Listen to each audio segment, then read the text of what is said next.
হঠাৎ করে চাকরি আন্দোলন থেকে রাজনীতির ময়দানে সরাসরি একেবারে প্রার্থী, কিভাবে এই জার্নিটা? দেখুন, রাজনীতি প্রত্যেকটা ভারতবর্ষের গণতান্ত্রিক নাগরিকের অধিকার, সে রাজনীতি করতে পারে।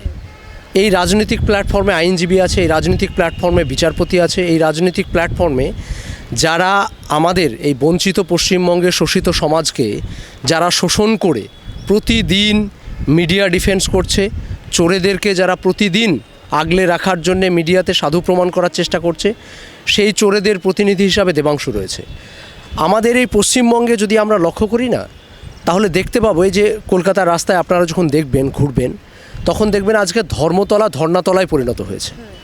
মাতঙ্গিনী হাজরা এবং গান্ধী মূর্তির পাদদেশে প্রায় 9খানা ধর্নামঞ্চ চলছে, যাদের কারো 1122 দিন, কারো 600 দিন, কারো 700 দিন, কারো 400 দিন। তো এই যে বছরকে বছর চাকরি প্রার্থীরা রাস্তায় বসে আছে, এই চাকরি প্রার্থীদের জীবন যন্ত্রণার কথা, এই কথাগুলো জনসম্মুখে আসা দরকার।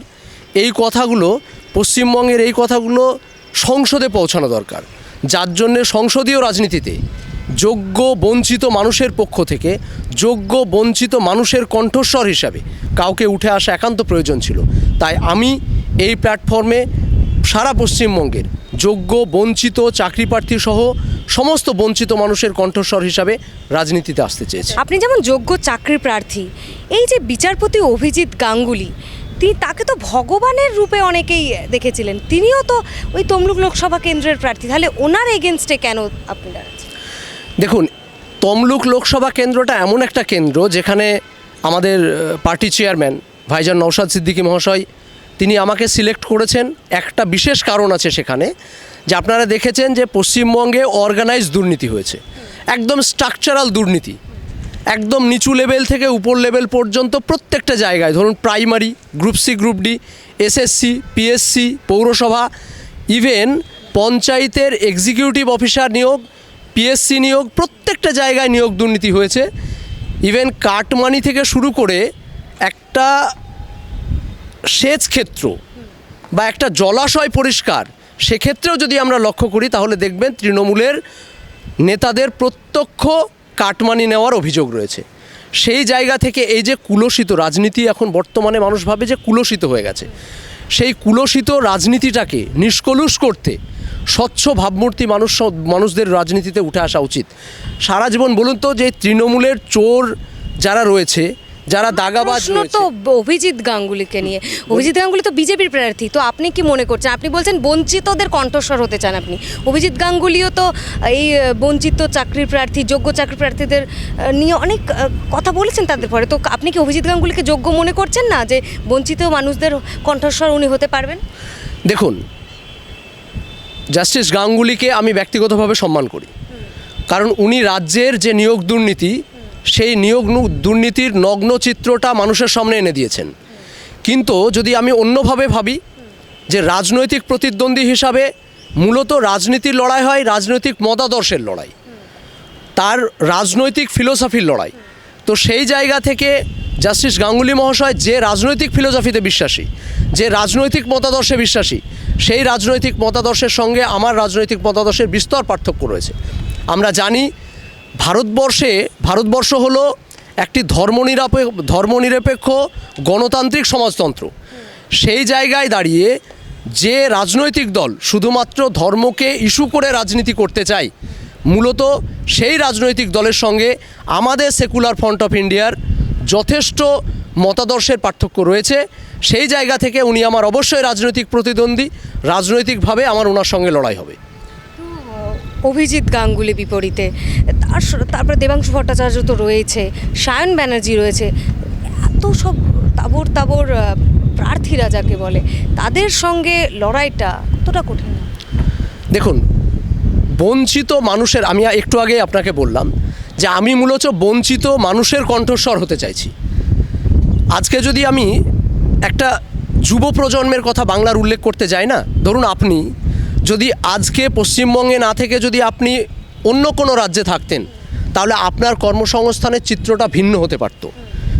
এই যে সমস্যাটা, এই সমস্যাটা তৈরি করে দিয়েছে কিন্তু রাজ্য সরকার একদম সুপরিকল্পিতভাবে, যার কারণে এই যে নিয়োগ দুর্নীতি প্রসঙ্গ বলছিলাম না, তো এই নিয়োগ দুর্নীতি প্রসঙ্গে আইনজীবীদের ভূমিকা সত্যি অনস্বীকার্য। তার মধ্যে পড়েন বিকাশ রঞ্জন ভট্টাচার্য মহাশয়, তার সঙ্গে পড়েন ফিরদৌস মহাশয়। কিন্তু আপনি যার কথা উল্লেখ করলেন একটু আগে, আমি তো জানি উনি তালপাতার সেপাই। আজ পর্যন্ত যতগুলা মামলায় জাস্টিস গাঙ্গুলি মহাশয় এখনও পর্যন্ত সিবিআই অর্ডার দিয়েছেন, একটা মামলার অর্ডার কপি বার করে আপনি দেখাতে পারবেন যেখানে সায়ন ব্যানার্জি মামলা লড়েছিলেন? তাহলে উনি মূলত বিকাশ রঞ্জন ভট্টাচার্য মহাশয় এবং আরও যারা সহযোগী ছিল তাদের ক্রেডিটটা নিতে চাইছেন উনি আইনজীবী হিসাবে, কিন্তু না, বাস্তব চিত্র কিন্তু ভিন্ন। আমি ব্যক্তিগতভাবে ওনাকে যতটুকু চিনি, উনি একজন ফেসবুকার, ইউটিউবার। তার বাইরে আমি ব্যক্তিগতভাবে আইনি বা আইনজীবী হিসাবে আমি ওনার পরিচয়টাকে সেইভাবে আজও পর্যন্ত প্রস্ফুটিত হতে দেখিনি। বলছেন যে অভিজিৎ গাঙ্গুলি হোক বা সায়ন ব্যানার্জি বা দেবাংশু ভট্টাচার্য,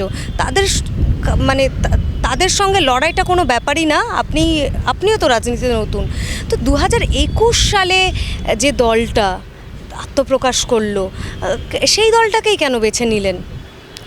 দেখুন, স্বচ্ছ ভাবমূর্তি নিয়ে রাজনীতিতে আসা উচিত।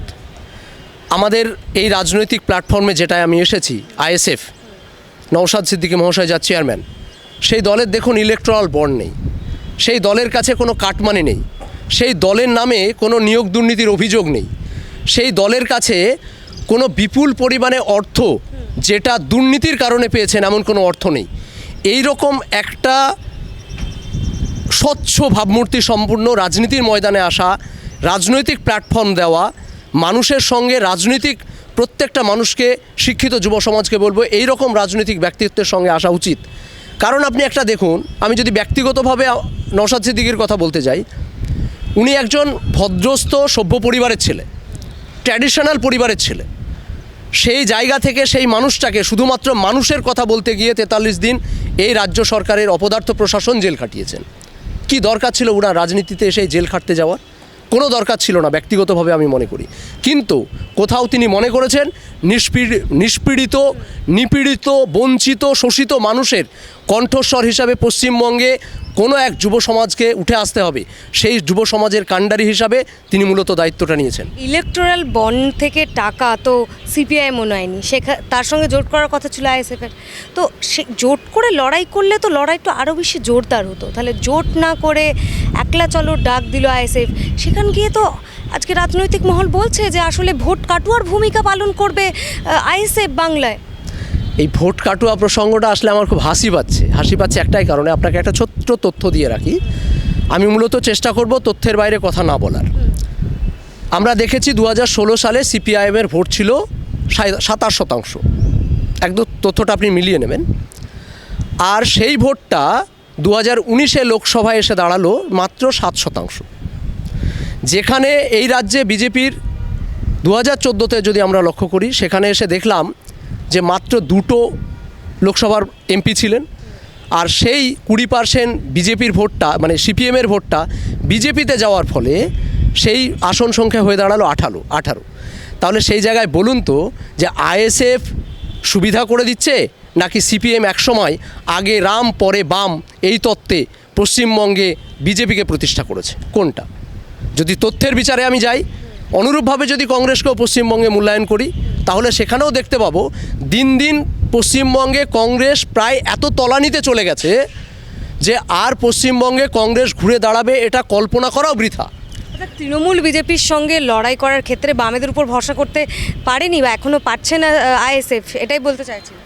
পার্টি নেতৃত্বর সিদ্ধান্ত অনুসারে মূলত এই জোট না হওয়া, তার অনেকগুলা সবিস্তারে কারণ বিশ্লেষণ করা যায়, কিন্তু সেক্ষেত্রে আমি বলবো যে এটা সর্বোপরি পার্টির সিদ্ধান্ত।